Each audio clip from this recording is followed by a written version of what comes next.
Hi, my name is Mohammed Rahil, and I want to talk about how to be present in every moment.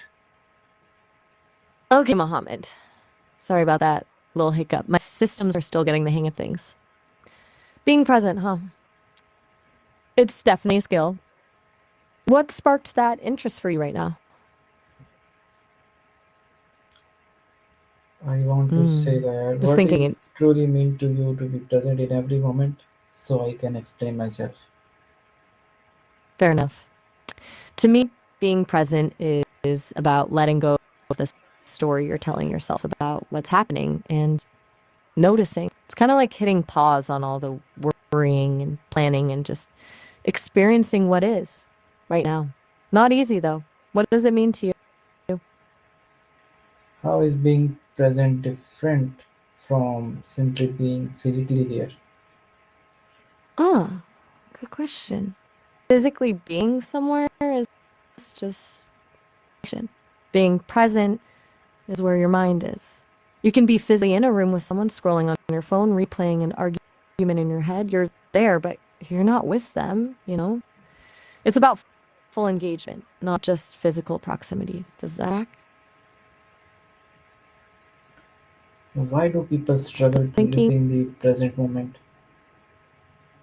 That's the million-dollar question, isn't it? I think a big part of it is our brains are kind of built for survival, which means constantly anticipating threats and planning for the future. It's a habit.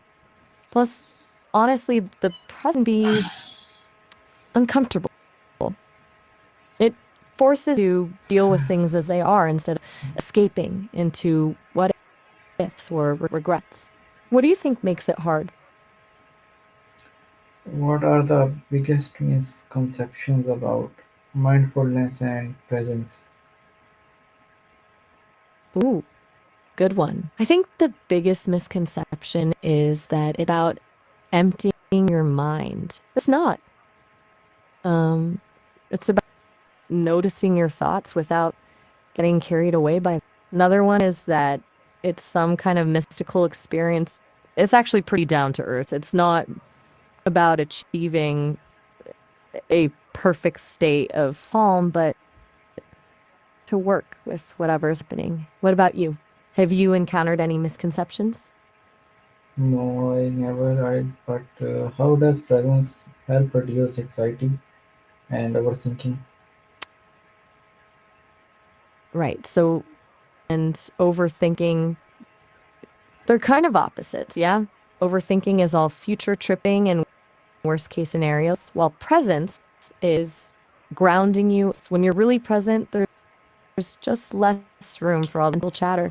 It's like your brain has limited bandwidth and you're choosing where to spend it. Does that make sense? How does living in the present moment affect the brain and nervous system? Okay, so getting a little into the science now. When present, you activate the parasympathetic nervous system, basically the rest and digest mode that lowers cortisol, the stress hormone, is your heart rate. Long-term studies show it can change the brain, increasing matter in areas linked to empathy and emotional regulation. It's new stuff. There are real physiological changes happening. That jive with what you've read? What does psychology says about this concept?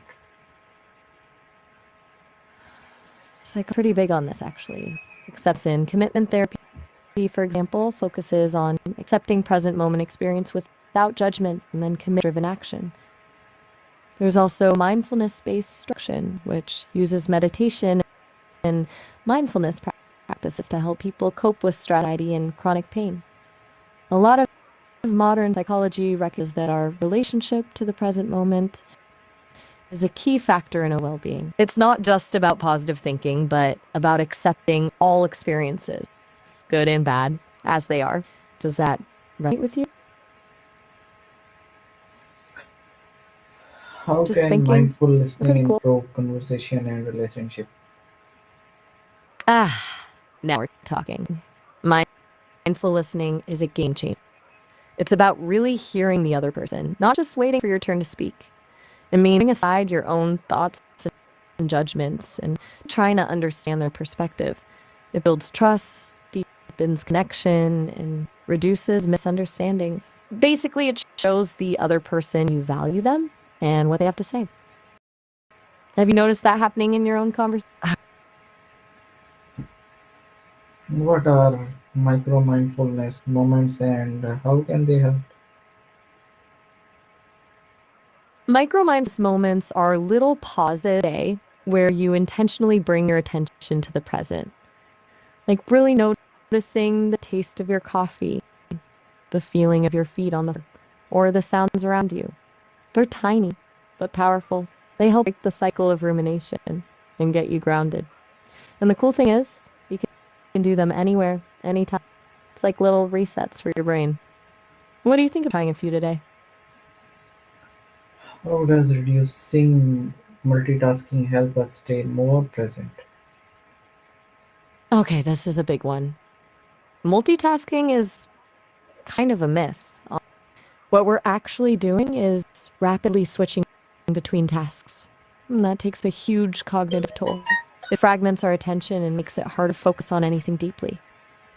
Reducing multitasking, like really focusing on one thing at a time, frees up mental space and allows you to be more fully present in whatever you're doing.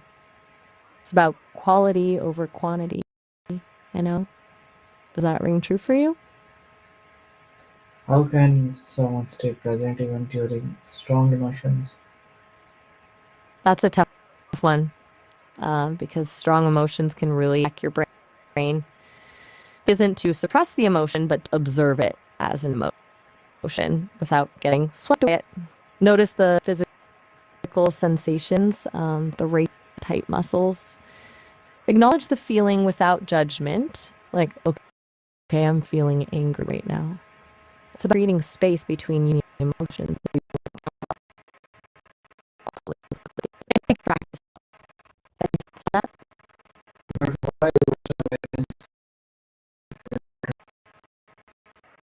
Emotional awareness is huge. It's function everything. When you're aware of your emotions, you understand why you're reacting the way you are. It's, and it's not just understandable to recognize and dance with the emotions.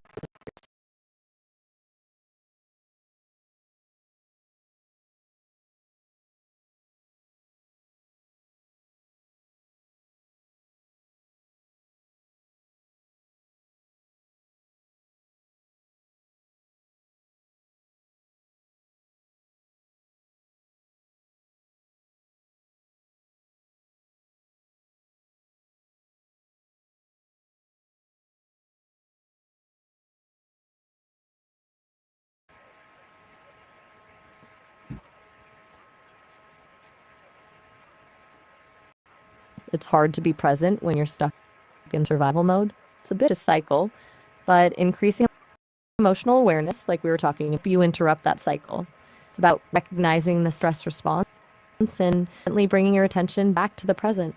What helps you when you're feeling that? How can someone stay present when their mind is overthinking? Okay, so is racing. That's super common. One trick is to anchor to something sensory. Really focus on your breath, the feeling of your feet around, or a sound nearby. Another is to acknowledge the thoughts without getting caught up in them. Say to yourself, thinking, and let it pass. Observing clouds drifting by. You can also try a body scan, simply bringing your attention to different parts of your body. It's about redirecting your focus gently but firmly back to the present moment. What usually works for you when your brain is doing that? Nothing. Just want to sleep. So we'll talk back later. Bye for now. Uh, uh, uh, Sleep sounds good. Seriously, get some rest. You can definitely pick this up later. Have a night, Mohammed.